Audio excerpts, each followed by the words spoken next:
Stéphane Mallarmé. On est toujours dans la poésie. La lune s'attristait. Les séraphins en pleurs, rêvant, l'archer est au doigt, dans le calme des fleurs vaporeuses, tiraient de mourantes violes, de blancs sanglots glissant sur l'azur des corolles. C'était le jour béni de ton premier baiser. Ma songerie, aimant à me martyriser, s'enivrait savamment de parfums de tristesse que même sans regret et sans déboire, laisse la cueillisaison d'un rêve au cœur qui l'accueillit. J'errais donc l'œil rivé sur le pavé vieilli quand avec du soleil aux cheveux dans la rue et dans le soir, tu m'es en riant apparu et j'ai cru voir la fée au chapeau de clarté qui jadis sur mes beaux sommeils d'enfant gâté passait, laissant toujours de ses mains mal fermées neiger de blancs bouquets d'étoiles parfumées. J'ai mis un sur apparition. Apparition. Alors qu'est-ce qu'on a d'autre? Qu'est-ce qu'on a d'autre? Qu'est-ce qu'on a d'autre? Homo, brise marine, bien entendu, brise marine. La chair est triste, hélas, et j'ai lu tous les livres. Fuir, là-bas, fuir. Je sens que des oiseaux sont ivres d'être parmi l'écume inconnue et les cieux. Rien, ni les vieux jardins reflétés par les yeux ne retiendra ce cœur qui, dans la mer, se trempe, ô nuit, ni la clarté déserte de ma lampe sur le vide papier que la blancheur défend, et ni la jeune femme allaitant son enfant. Je partirai.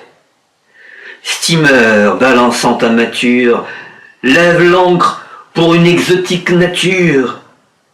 Un ennui, désolé par les cruels espoirs, croit encore à l'adieu suprême des mouchoirs, et peut-être les mâts, invitant les orages, sont-ils de ceux qu'un vent penche sur les naufrages perdus, sans mât, ni fertiles îlots. Mais, oh mon cœur, entends le chant des matelots.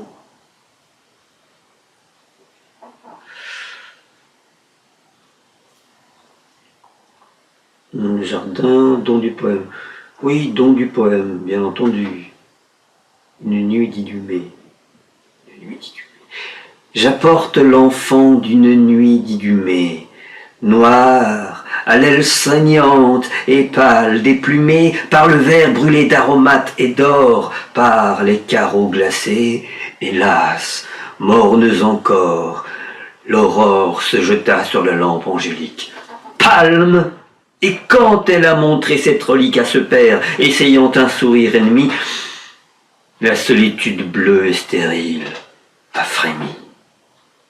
Oh, la berceuse, avec ta fille, et l'innocence de vos pieds froids accueille une horrible naissance, et ta voix, rappelant viol et clavecin, avec le doigt fané, presseras-tu le sein par qui coule en blancheur sibylline la femme pour des lèvres que l'air du vierge azur affame.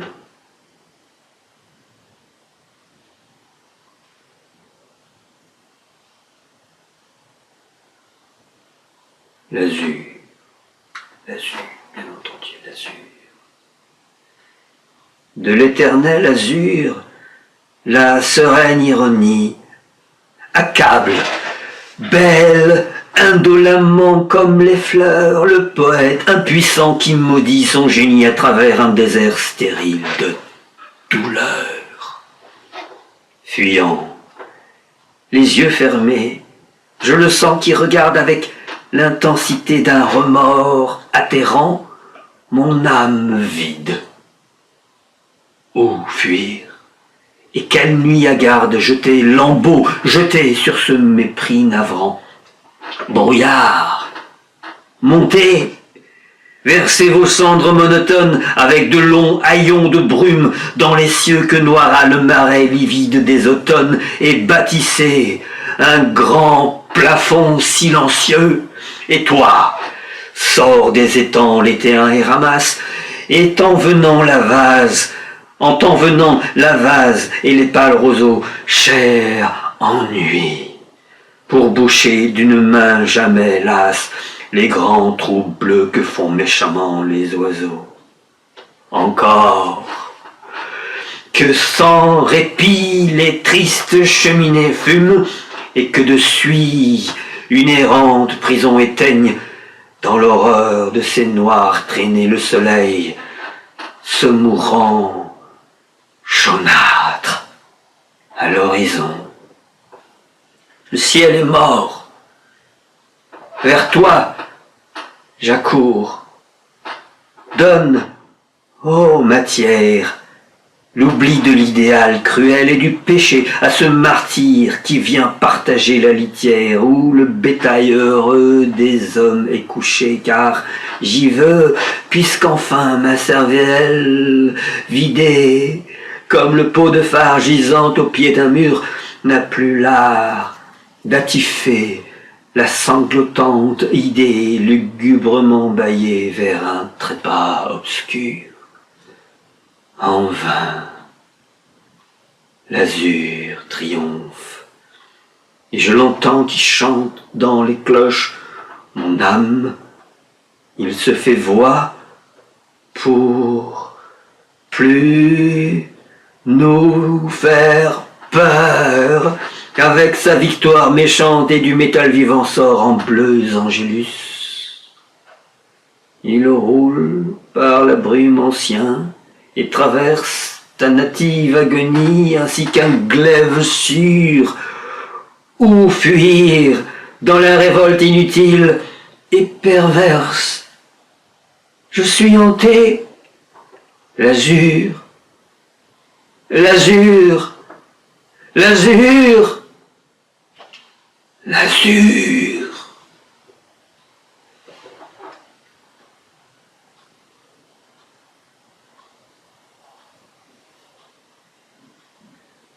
Allez, une dernière pour la route.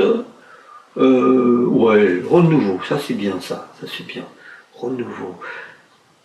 Le printemps maladif a chassé tristement l'hiver, saison de l'art serein, l'hiver lucide, et dans mon être à qui le sang morne préside, l'impuissance s'étire en un long bâillement.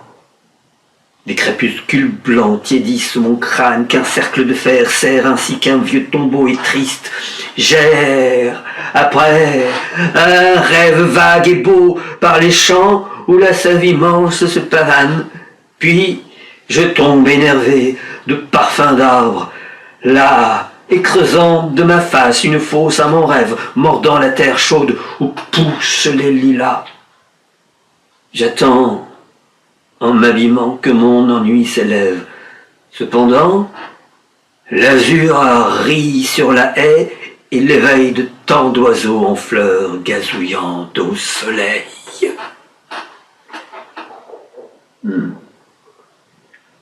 Allez, j'en veux encore. Oui, ça c'est bien, si tu veux nous soupir. Toast funèbre. Oh, le toast funèbre. Bien entendu. Toast funèbre. Et oh, comment ça marche? Ouais, ça marche. Très bien. Toast funèbre. Oh, de notre bonheur, toi, le fatal emblème. Salut de la démence et libation blême. Ne crois pas qu'au magique espoir du corridor j'offre ma coupe vide. Où souffre un monstre d'or? Ton apparition ne va pas me suffire, car je t'ai mis moi-même en un lieu de porphyre, le rite, et pour les mains d'éteindre le flambeau contre le fer épais des portes du tombeau, et l'on ignore mal, élu pour notre fête, très simple, de chanter l'absence du poète, que ce beau monument, l'enferme tout entier. Si ce n'est que la gloire ardente du métier, jusqu'à l'heure dernière et vile de la cendre, par le carreau qu'allume un soir fier d'y descendre, retourne vers les feux du pur soleil mortel. Magnifique, total et solitaire, tel tremble de s'exhaler le faux orgueil des hommes.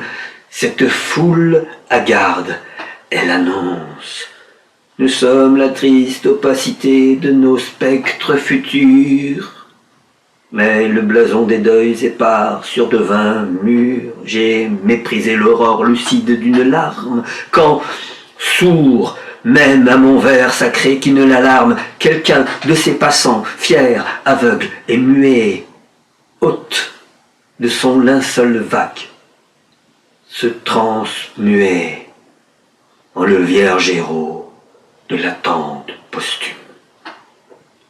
Vaste gouffre apporté dans l'amas de la brume par l'irascible vent des mots qu'il n'a pas dit. Le néant à cet homme aboli de jadis. Souvenir d'horizon, qu'est-ce, ô toi, que la terre?